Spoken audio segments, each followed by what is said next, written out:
पुर्तगाल की नेशनैलिटी के हवाले से परेशान हो गए थे, तो ये बहुत अंदर की और ये न्यूज़ अभी आपने कहीं नहीं सुनी, किसी चैनल पे नहीं सुनी, जो मैं आपको अभी गुड न्यूज़ देने वाला हूँ, ठीक है।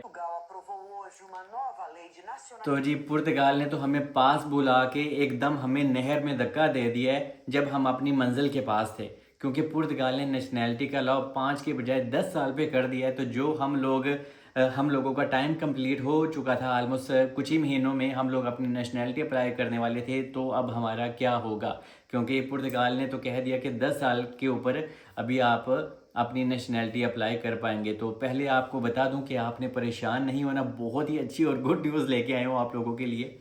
और इस वीडियो में मैं ये भी बताऊंगा कि जिन लोगों का बच्चा यहाँ पे पैदा होता है, पहले तो बच्चे को साथ ही पासपोर्ट मिल जाता था, तो अभी कौन सी कैटेगरी और कौन से रूल एंड रेगुलेशन है उस बच्चे के पासपोर्ट के ऊपर अप्लाई किए जाएंगे और उसका फ़ायदा आपको होगा भी या नहीं।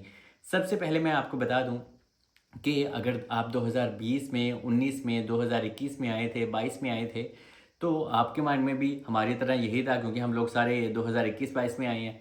तो हम तो 5 साल का लेके आए थे, उसके बाद ही हमने आके यहाँ पे अपनी ज़िंदगी पूरी सरवाइव की और टीआरसी कार्ड लिया। तो अगर आप भी 2020 में आ गए थे, आपको आपका कार्ड 2000 पहला कार्ड 2022 में मिल गया, और अभी तो ऑफिशियली फिर आपके पास आपका सेकंड कार्ड होगा, तो ऑफिसली आपके ऊपर हो सकता है बहुत ज़्यादा चांस है, अभी आने वाले दिनों में आपको इसके ऊपर हो सकता है कि आइमा या गवर्नमेंट की तरफ से कोई ना कोई न्यूज़ हमें ज़रूर सुनने में मिलेगी कि जो लोग पहले आ चुके हैं, जो अपने माइंड में 5 साल रख के आए थे, तो उनको ये लोग तंग नहीं करेंगे। लेकिन जो लोग 2023 के बाद आए हैं, 2023, 24, 25 के बाद आए हैं, तो आप लोगों को, ऐसे लोगों को ऑफ कोर्स थोड़ी प्रॉब्लम बर्दाश्त करना होगी, मतलब कि 10 साल वाली प्रॉब्लम बर्दाश्त करना होगी। लेकिन जो 2020, 21, 22 में आ चुके हैं, तो अगर आपका टाइम कंप्लीट हो गया है या होने वाला है 2-4 महीने में, तो हो सकता है, बहुत ज़्यादा होप है कि आपके ऊपर ये 10 साल वाला लॉ बिल्कुल भी अप्लाई नहीं किया जाएगा। तो थोड़ा सा आप सब्र रखें, क्योंकि यार पुर्तगाल ने अगर ऐसा कर दिया तो सारे लोग कोर्ट केस करना स्टार्ट कर देंगे, और आप भी केस कर सकते हो कि हाँ भाई, मैं तो 5 साल का अपने माइंड में रख के आया था, पूरी फैमिली को मैं यहाँ पे ले आया, मैंने धक्के ठुड्डे खाए, यहाँ पे टैक्सीज वगैरह पे किए, सब कुछ किया, तो मेरे माइंड में तो 5 साल था ना। तो इस तरह लोग कोर्ट के ऊपर भी केस कर सकते हैं। तो इस वजह से बहुत ज़्यादा उम्मीद की जा सकती है कि जो लोग 2019 से 18, 2018 को भी आए थे, वो तो और ज़्यादा प्लस पॉइंट है, उन्होंने तो पहले ही अप्लाई कर दी होगी। लेकिन जो 2021 और 22 तक आ चुके हैं पुर्तगाल में, उनके ऊपर हो सकता है कि 5 साल वाला ही लॉ अप्लाई किया जाए, ऐसा बहुत ज़्यादा होप है, ठीक है। और आज मुझे किसी और ने भी कहा कि मैं आज किसी वकील के पास गया था, और बाद में मैंने भी एक वकील से बात की, तो वकील तो सारे यही कह रहे हैं कि जो पुराने लोग पहले के यहाँ पे आ चुके हैं, और ऑफिसली ये बहुत ही ज़्यादा उन लोगों के साथ नाइंसाफ़ी होगी, क्योंकि लोग तो अपने माइंड में सिर्फ 5 साल का लेके आए थे कि यार 5 साल बाद हम नेशनैलिटी अप्लाई करेंगे।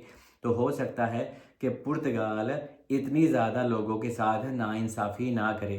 तो क्योंकि वकील भी अभी ऐसा कह रहे हैं, तो हमें भी थोड़ी सी अभी होप है कि शायद ऐसा हो जाएगा, ठीक है।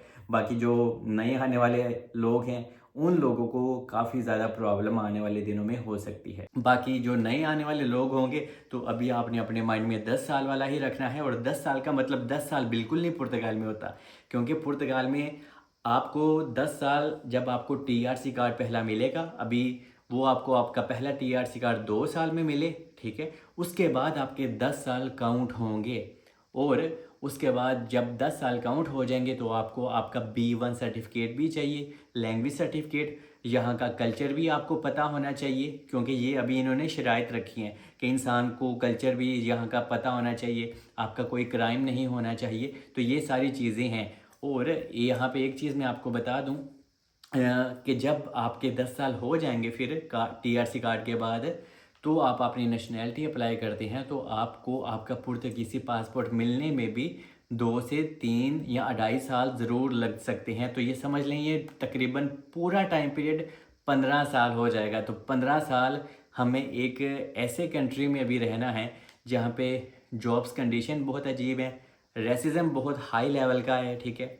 और यहाँ पे सबसे बड़ी बात है कि सैलरी बहुत कम है, 920 यूरो अभी 2026 में सैलरी है।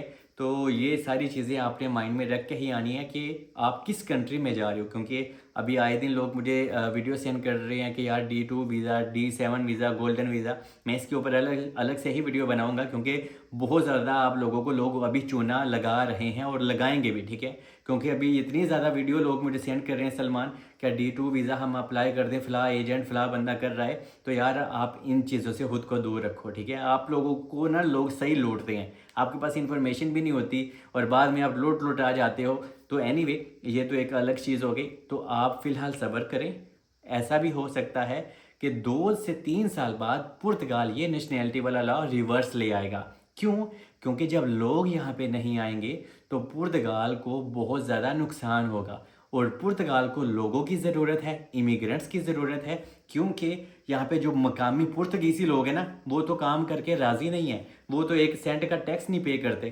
टैक्स कौन पे करता है? मैं करता हूँ, आप करते हैं। जितने भी इमिग्रेंट्स हैं ना, इंडियन, पाकिस्तानी, नेपाल, बांग्लादेश के लोग, ब्राज़ील, मोज़म्बिक के लोग, अंगोला के लोग, दूसरे कंट्रीज़ के लोग यहाँ पे आते हैं, जॉब्स करते हैं और टैक्स पे करते हैं, जिससे बिलियंस में पुर्तगाल को और पुर्तगाल की गवर्नमेंट को फ़ायदा होता है। तो जब लोग नहीं आएंगे ना पुर्तगाल को, तो अभी ही लेबर शॉर्टेज का सामना स्टार्ट हो गया है, लेकिन आने वाले दिनों में पुर्तगाल के लिए हालात बहुत ज़्यादा तंग हो जाएंगे। तो इसी तंग हालात की वजह से पुर्तगाल है ये नेशनैलिटी वाला ला 10 साल की बजाय हो सकता है 7 साल पे कर दे, ऐसी बहुत ज़्यादा होप है। और वकील भी ऐसा ही यहाँ पे कह रहे हैं, उनका भी ऐसा ही मानना है। बाकी वक्त के साथ साथ आप खुद देखेंगे कि पुर्तगाल फिर से अपने नेशनैलिटी लॉ को चेंज कर रहा है, तो थोड़ा सा आप सब्र रखें, ठीक है। और यहाँ पे एक चीज़ मैं अभी आपको बता दूँ कि अगर यहाँ पे हमारा बच्चा पैदा होता है, फॉर एग्जांपल बहुत ज़्यादा लोग यहाँ पे पहले आ जाते थे, और अगर आपका बेबी पैदा हो जाता था तो बेबी को, जनाब बच्चे को उसी वक्त पुर्तगीज़ी पासपोर्ट दे दिया जाता था। लेकिन अभी ऐसा नहीं है। पहले शर्त हुआ करती थी कि माँ बाप में से एक बंदे का यहाँ पे पुर्तगाल में 1 साल होना ज़रूरी है, ठीक है। और उसके बाद अगर बेबी आता था तो बेबी को पासपोर्ट मिल जाता था। लेकिन अभी इस चीज़ को भी इन्होंने बदल दिया। इतना ज़्यादा देखो, इतनी ज़्यादा जब ये रिस्ट्रिक्शन लगाते हैं ना, या रिस्ट्रिक्शन और ज़्यादा लगाएंगे तो फिर ऐसे कंट्री में कौन ही आएगा। लेकिन एनीवे अभी इन्होंने क्या रिस्ट्रिक्शन लगाई है कि अगर हस्बैंड वाइफ में से एक बंदे को यहाँ पे 5 साल जब कंप्लीट हो जाएंगे, उसके बाद अगर बेबी आता है, ठीक है, तो ही बेबी को नेशनैलिटी मिल पाएगी। और जब बच्चे को नेशनैलिटी मिलती है या पुर्तगीज़ी पासपोर्ट मिलेगा, उसकी बेस पे आप भी अप्लाई कर सकते हो। लेकिन 5 साल अगर आपको पुर्तगाल में हस्बैंड वाइफ को एक बंदे को हो गए हैं, उसके बाद अगर आपका समझ लें छठे साल में आपका बेबी आता है, तो बेबी को नेशनैलिटी मतलब कि पुर्तगीज़ी पासपोर्ट मिल जाया करेगा। लेकिन अभी पहले की तरह नहीं होगा कि हाँ अगर आपको 1 साल है यहाँ पे हो गया पुर्तगाल में तो बच्चे को नेशनैलिटी मिले। तो ये काफ़ी ज़्यादा भी चीज़ें इन्होंने तंग कर दी हैं। तो ये सारी हकीकत थी जो मैंने आप लोगों के साथ शेयर कर दी। लेकिन जो लोग नए नए आने वाले होंगे, फ़िलहाल तो आपको माइंड में यही रखना है कि लॉ 10 साल पे है, लेकिन 2 से 2.5 साल में ये लॉ रिवर्स ज़रूर हो जाएगा, क्योंकि बहुत ज़्यादा उम्मीद की जा सकती है, ठीक है। और बाकी मैं और मेरे जैसे हज़ारों लोग हैं जिनकी नेशनैलिटी का टाइम कुछ ही महीने में पूरा हो जाता। लेकिन थोड़ा सा आप लोग सब्र रखें, 1 से 2 हफ्ते में हम लोगों को, आप लोगों को कोई ना कोई ऐसी अपडेट पुर्तगाल की गवर्नमेंट या नेशनैलिटी के बारे में ज़रूर मिलेगी जो हम लोगों के हक में होगी। तो वैसे भी मुझे तो पुर्तगाल की नेशनैलिटी कभी चाहिए ही नहीं थी, और मुझे तो डेनमार्क की नेशनैलिटी लेनी है या तो फिर जर्मनी की, और जल्दी इंशाल्लाह मैं आप लोगों को सरप्राइज़ भी दूंगा। बाकी आई लव यू ऑल, मिलते हैं नेक्स्ट वीडियो में। Stay bless.